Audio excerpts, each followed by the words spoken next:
Hi, Mr. Riley, and thank you again for coming in. I appreciate you sharing your health history, your lifestyle, and your goals with me. After reviewing everything that we obtained from your history, your physical exams that we did, and the x-rays that we took, I'd like to walk you through what we found and how we plan to move forward with your care in our office. Your main concern was right lower leg pain, which you were experiencing during physical activity, especially while running. You described the pain as deep cramping and that it's on the front and side of your leg, specifically the shin, and that sometimes it causes swelling and numbness. So you said that this started a few weeks ago as you were preparing to run a 5K, and that the pain has become more intense even with walking and climbing stairs. So what we found, and although we're not diagnosing any specific condition, your symptoms are consistent with a pattern that may warrant further evaluation by a medical professional. Symptoms don't improve with chiropractic care, then we most definitely will write a referral to like an orthopedic doctor. And then as your chiropractor, my primary focus is on the function of your spine and nervous system. So some things that we found in that area is that your cervical region from about C3 to C5 had some subluxations, as well as in the mid-back around T5, T6.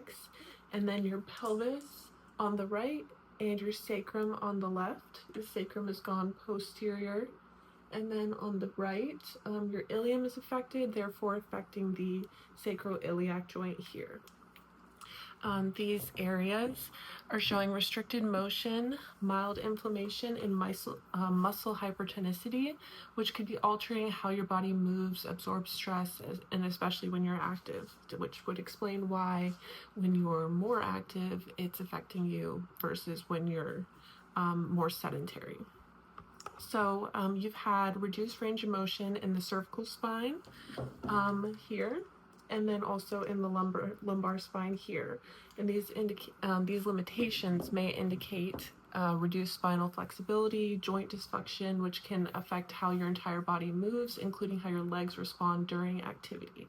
So even though your legs are the area of complaint, issues higher up in the spine and pelvis can influence the way your legs function, which can contribute to compensation patterns and added strain on your muscles and your joints. So our chiropractic approach would be that our main goal is to help your body move and function better by addressing those areas of subluxation. And just how we mentioned that sometimes the cervical spine, the lumbar, the thoracics, the pelvis can all affect the legs. So then we're going to focus on those areas to restore mobility, reduce stress on your nervous system, and help your body adapt better to physical activity. We would do a reassessment in 4 weeks, see how you're doing after your first few adjustments. My plan of care for you would be to come in twice a week for those 4 weeks, then we'll do that reassessment. And then some home care instructions I would have for you would be to maintain your cardiovascular health, but with low impact activities. So such as walking inside for 5 to 10 minutes several times a day, or biking on a stationary bike.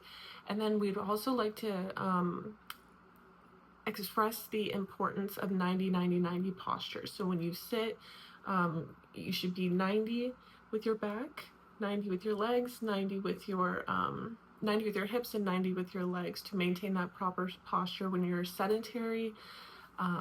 And then we'd also like to get you to increase your hydration to 6 to 8 cups of water a day to support soft tissue healing and circulation. So our chiropractic goals, based on what you want and what we think would benefit you, would be to reduce the frequency and intensity of your lower leg symptoms. So we'd like to see that your pain scale has gone down from an 8 to 9 out of 10 to about a 6 out of 10 or less, occurring no more than twice a week. So you don't get the pain more than twice a week. And then we'd like to improve your ability to walk and stand without discomfort. So as of right now, I think you can't run more than 30 minutes without pain. So we'd like to increase that to you can run, walk more than 30 minutes to be pain-free by the end of this phase of care. And to support your training goals, another goal for us, because you have the goal of running the 5K, so your goal with us would be that you have the ability to run for 1.5 miles without pain following warm-up and recovery protocols.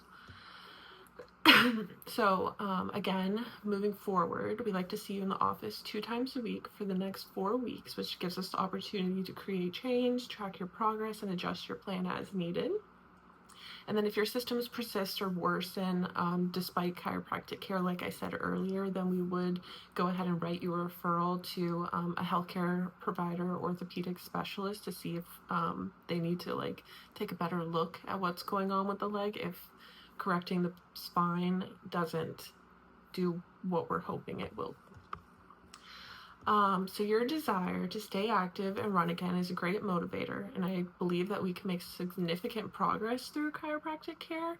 We're not only working to relieve your current dysfunction, but also help the body overall adapt better. Chiropractic care, getting the spine in proper alignment, is fantastic for your nervous system. It's more than just pain. It's mental function, bodily function, all of that. So although our main goal is to get you more active, get rid of this pain that you have, lessen it, get you back to functioning at your normal level, there are more benefits to chiropractic care than just the pain relief. And then if at any point during your care you have questions, concerns, or you aren't sure about something, please be sure to ask me, the front desk staff, any of the case doctors. We would be more than happy to address that with you. We are here to make sure you feel informed, comfortable, and supported throughout the entire process, and your feedback is very important to us so that we can give you the best care as possible. Let me know if you have any questions.